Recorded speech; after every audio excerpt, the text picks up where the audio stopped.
이 7월에는요 고온 다습한 날씨가 계속됩니다. 이때 바로 극성을 부리는 진드기, 부젖병, 석고병 이런 것들이 많이 있죠. 지금까지 여러분들은 이러한 질병 구제를 어떻게 하셨는지요? 나름대로의 많은 약재들을 가지고 구제를 했으리라고 믿습니다. 오늘은요 제가 체험한 개미산을 가지고 여러분들에게 소개를 해드리고자 합니다. 1부에서는요 개미산 사용 요령을 여러분들에게 보여드리고 2부에서는 삽입 방법 및 안전수칙에 대해서 여러분들과 함께 하도록 하죠. 이제는요 유럽에서 농약 성분이 있는 것을 일제 양봉에 쓰지 못하도록 법적으로 규제를 하고 있습니다. 늦었지만은 우리나라에서도요 2019년 1월 1일부터 유기양봉 인증제를 도입했습니다. 즉 이제는 벌에도 농약 성분이 있는 약을 해서는 안 된다는 것입니다. 그것을 하게 되면은 유기농 양봉으로서 인증을 받지 못하는 그런 시대가 왔습니다. 자, 우리가 유기양봉이란 약재는 친환경약을 사용하시면서 양봉 자재 또한 친환경으로 가야 됩니다. 벌통을 예를 들어 본다면은 스티로폼 벌통, 요즘 이제 한창 나오기 시작하는 EPP 벌통은 그 인증을 받지 못합니다. 나무 벌통으로 사용한 양봉장에서만 유기농 양봉으로서 인증을 받을 수가 있습니다. 농가나 축사로부터 3km 이상 떨어져야 됩니다. 우리가 현행으로서는 그것이 불가능합니다. 그러나 점차 그렇게 가야 된다는 것은 맞습니다. 아직까지는 몇 개월 되지 않았기 때문에 유기양봉 농가가 1호도 아직까지 선택이 되지 않았습니다.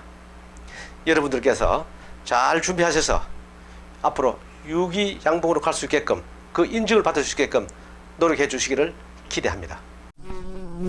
자, 이렇게 하다 보니까 저는 작년 11월 달부터 이 질병 구제약을 뭘 사용했느냐? 바로 개미산을 사용했습니다. 지금까지 사용했는데요 하다 보니까 이 개미산은 굉장히 위험한 겁니다. 이 화공약품이다 보니까 이 산이고 하다 보니까 굉장히 휘발성이 강합니다. 그리고 이 휘산대력이 굉장히 강하다 보니까 위험성이 따르게 됩니다. 자, 이 개미산은 원래 나올 때요 85%로 해서 말통으로 이렇게 나옵니다. 말통으로 나오다 보니까 조금 필요한 농가에서는 이걸 다 사용할 수도 없습니다.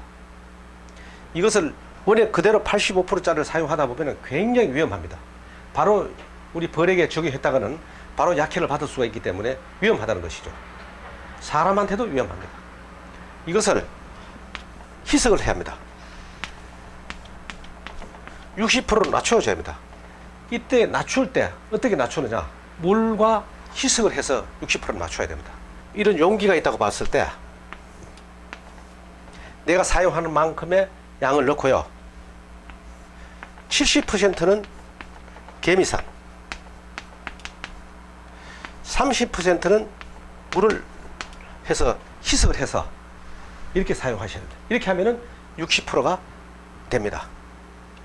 이 60%는 그러면 안전하냐? 그것도 아닙니다. 60%도요 피부에 닿으면 바로 화상을 입게 됩니다. 또한 많은 양을 또 벌에게 공급하게 되면은 또 약해를 받을 수가 있습니다. 그래서 두 가지를 주의할 점을 여러분들에게 알려드릴까 합니다. 자, 먼저 온도입니다. 온도가 25도씨 전후에서 꼭 하셔야 됩니다. 만약 이게 맞춰지지 않는다면 기화가 굉장히 폭발되기 때문에 굉장히 위험하다는 것이죠. 저는 해본 결과 약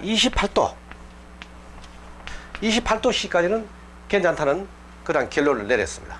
우리가 약재를 사용하고 난 이후에 온도가 계속 내려가야 되는데 온도가 올라간다면 안 됩니다. 그래서 이 약재 하는 시간대가 있습니다. 지금 7월 중순인데요. 지금 같으면 낮에는 도저히 안 됩니다. 그 다음에 아침에 해서도 안 됩니다. 아침에 할 때는 25도지만 점점점 난도도 올라가기 때문에 이게 휘산되는 폭발력이 강하다 보니까 약해를 받을 수가 있습니다. 그래서 오후에 저녁 때 6시나 7시 때 하시면은 점점점 온도가 내려가기 때문에 지금은 가능하다는 것입니다. 그래서 저녁 때 저는 28도씨에 해보니까 괜찮더라 하는 결론을 내렸습니다. 그래서 이 온도를 꼭 잘 지켜주셔야지 우리가 약해를 받는 것을 줄일 수가 있다. 이렇게 봅니다. 자, 두 번째는요, 사용량입니다. 사용량을 어느 정도 해야 되느냐? 소비당 3cc 정도로 해야 됩니다. 이런 양들을, 적정 양들을 해주지 않으니까 꼭 문제가 따른다는 것입니다. 예를 들어서 내 봉군이 5매의 벌통이 있다고 생각하신다면 15cc를 주입을 해야 됩니다. 근데 많이 하면 좋은 줄 알고 20cc, 30cc 이렇게 넣다 보면 꼭 약해를 받게 됩니다. 이 정량만 본다면요, 얼마든지 우리는 안전하게 봉군 관리를 잘 할 수가 있습니다. 그래서 이 두 가지만 우리가 약재를 사용하실 때 잘 지켜주시면은 진드기, 석고, 부저 이런 것들을 예방할 수가 있습니다. 물론 예방이란 약재로만 되는 것은 아닙니다. 제일 중요한 것은 봉군 관리를 하실 때 강군으로 가야 됩니다. 착봉 강군, 축소를 잘 시켜서 가시는 것이 질병 예방의 으뜸이라고 봅니다. 그래서 이 두 가지만 안전하게 잘 활용을 하시면은 우리가 질병으로부터 벗어날 수 있는 그러한 예방법이 되겠습니다. 이것은 저의 체험을 말씀드린 거기 때문에 또 이거를 부정하시는 분들도 계실 겁니다. 그런 분들은 이런 두 가지의 내용을 지키지 않아서 아마 그럴 것이다 라고 저는 판단을 합니다. 이 이외에도 여러분들께서 친환경 약재가 있다면 많은 분들한테 알려서 친환경 약재로 가셔야지 앞으로 질 좋은 그런 꿀도 생산할 수 있다, 이렇게 봅니다. 2부에서는요 삽입 방법과 그 안전 수칙에 대해서 제가 말씀드리도록 하겠습니다. 감사합니다.